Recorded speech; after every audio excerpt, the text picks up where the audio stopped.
Hi friends, డాగ్స్ని లేదా మీ పెట్స్ని యూట్యూబ్లో అమ్మాలంటే మా ఛానల్ వాట్సాప్ నెంబర్కి వీడియో పంపించండి. అలాగే మన ఛానల్ని ఇంతవరకు సబ్స్క్రైబ్ చేయకపోతే సబ్స్క్రైబ్ చేసుకోండి.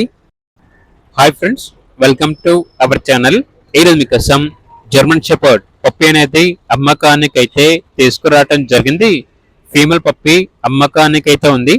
అంతేకాకుండా ఈ పప్పి వచ్చేసి చాలా యాక్టివ్గా ఉంటుంది. ఎటువంటి హెల్త్ ప్రాబ్లమ్స్ అనేవి ఏమీ లేవు. పప్పి యొక్క ఏజ్ వచ్చేసి 58 days. డీవార్మింగ్ వ్యాక్సినేషన్ కంప్లీట్ అయింది. పప్పి ఉన్న లొకేషన్ వచ్చేసి చిక్కడపల్లి, హైదరాబాద్. ఇక పప్పి యొక్క ప్రైస్ వచ్చేసి 7K అనగా 7,000. పప్పి కావాలన్న వారు ఈ వీడియో కింద టైటిల్లో ఓనర్ నెంబర్ అనేది డిస్ప్లే చేయడం జరిగింది. ఓనర్కి కాల్ చేయండి. అలాగే ఛానల్ని ఇంతవరకు సబ్స్క్రైబ్ చేయకపోతే సబ్స్క్రైబ్ చేసుకోండి. Thank you, by by.